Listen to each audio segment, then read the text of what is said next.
I might not talk during all this.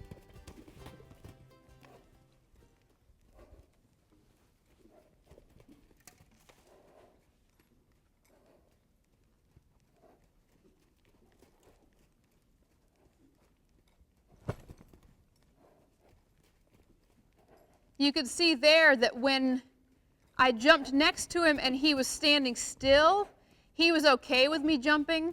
But when he's moving and I jump, you see him have more trouble with that emotional control. So we're consistently seeing that when he is moving, when he's in motion, especially, that he's a lot more reactive than he needs to be.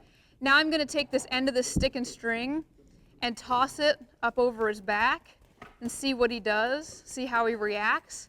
He was having a lot of trouble standing still when I was working with him.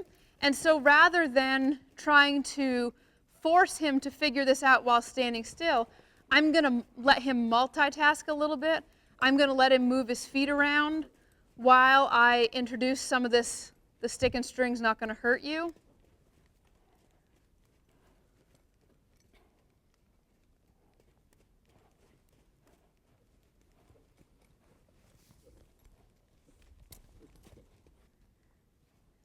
His hip control's not great. I'm going to have him disengage his hip, turn and face me. That could have gone a lot more smoothly. It's not bad. I like that he took that one backward step away from me because he's been kind of pushy, but now he's overreactive to the stick and string. What I have to work with is being able to disengage his hip. It's harder for him to run from me if his hip is disengaged. So right there, he kind of threw a double whammy thing at me. He actually kind of threatened to come up and thought about striking and then took off, and so he's being very reactive. So what I see here with this horse is this horse has trouble making transitions. That means his energy level, if he gets up, he has trouble coming back down. He has trouble getting excited and then calming back down.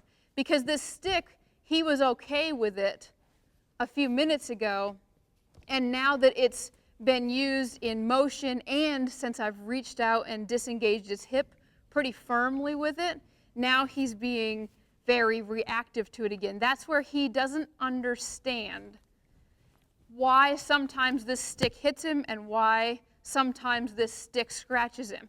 That's what he's viewing it as. He's not viewing it as me giving him direction with it. He's viewing it as very extreme. One time I'm being hit with it and one time it's scratching me, and he doesn't view it as it's always giving him some kind of a direction.